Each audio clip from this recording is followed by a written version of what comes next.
Zakonisht kur përgatisim ëmbëlsira me sherbet, të parën e përgatisim sherbetin, në këtë mënyrë japim kohë të mjaftueshme sherbetit që të ftofet.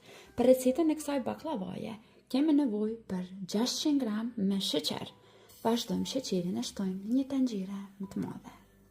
Si po përgatisim baklava, në baklava duhet sherbeti të jetë më i rëndë dhe për atë arsye i bëjmë masat, aq sa shtojmë sheqer, aq shtojmë edhe ujë.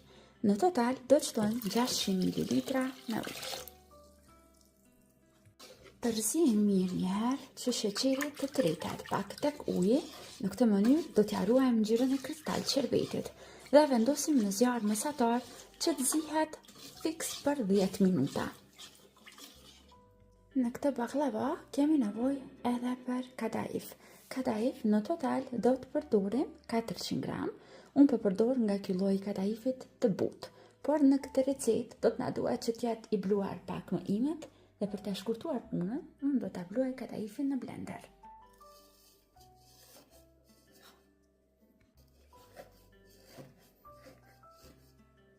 Në një tenxhere ku kemi shtuar 100 gram gjalp, vazhdojmë aty që të shtojmë pjesët e kadaifit të coptuara imët. Tani vazhdojmë në zjarr mesatar. E skuqim kadaifin për disa minuta. Nuk do ta skuqim shumë, sikur kur përgatisim Dubai ëmbëlsirën që të merr ngjyrë shumë të kuqremtë, thjesht sa të fillon të merr një ngjyrë të artë, e largojmë nga zjarri. Kjo është ngjyra që po e kërkojmë, pra një ngjyrë mesatarisht e artë. Mos e skuqni shumë. Menjëherë kur ta merr këtë ngjyrë, largoni kadaifin nga zjarri. Tani tek kadaifi duhet që të shtojmë krem fëstëku. Krem fëstëku në total do të shtojmë dikun 200 gram.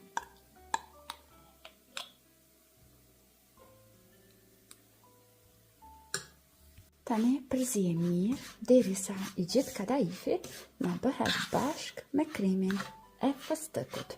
Vetëm bëni kujdes mos ju bëhet shumë i hollë kësaj rrode, le të mbetet pak më i fortë kremi. Në këtë mënyrë do të mund që ta shtojmë më mirë tek baklava. Pra po përgatisim Dubai baklava. Tani do të na duhen peta të gatshme për baklava. Unë zakonisht i zgjedh ato që t'i përdor të freskëta. Në total, për një role do të përdorim 2 peta baklavaje. I shtrojmë kështu në tavolinën e punës. Shtojmë pak gjalp.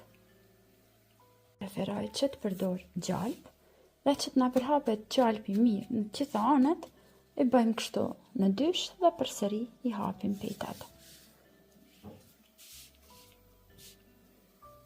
Tani marrim nga bushja që përgatitëm dhe e përhapim në skaj të petës së baklavës.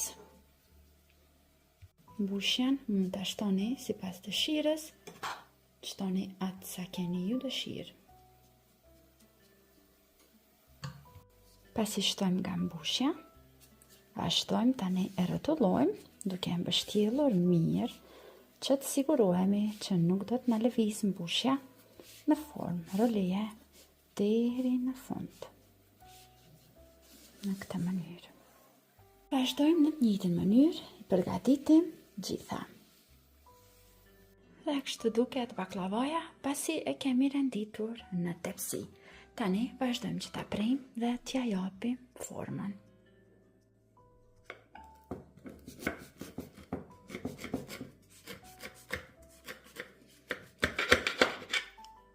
Tani me kujdes sipër baklavën e lyejmë me gjalp të shkrirë.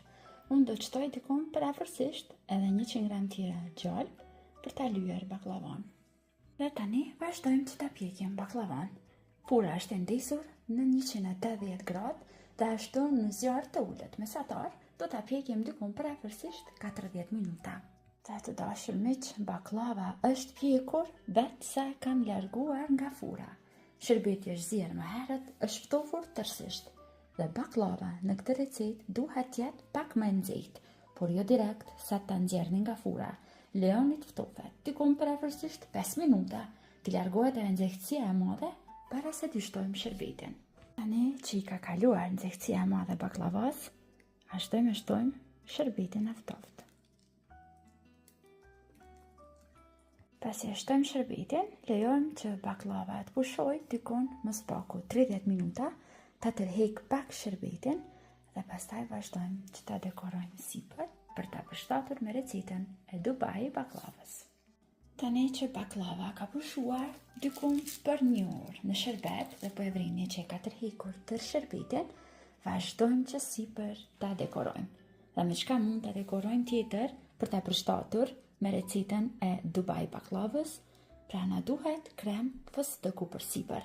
Kremin e fëstëkut e kam shtuar në një qese kështu për dekorime dhe e kam shkrir në avull që t'jetë më i butë që të mund ta dekorojmë më mirë. Vazhdojmë tani sipër dhe bëjmë kështu nga një rend. Në njëjtën mënyrë e kam shkrir edhe çokoladën dhe e kam fut në një qese të njëjtë dhe vazhdojmë tani sipër t'i shtojmë edhe çokoladë. Tërsa dekorimin do ta përfundojmë me pak fëstëk të bluar në mes të secilës pjesë baklavaje. Sugjeroj që ta provoni për festën e Bajramit dhe jam e sigurt se të gjithë mysafirët do t'ju ngelen të mahnitur nga shija dhe pamja e kësaj baklave. Shpresoj që do ta provoni edhe ju Dubai baklavan dhe do ngeleni të kënaqur nga shija perfekte që ka. Deri në video recetat e radhës, mbeteni të përshëndetur nga unë.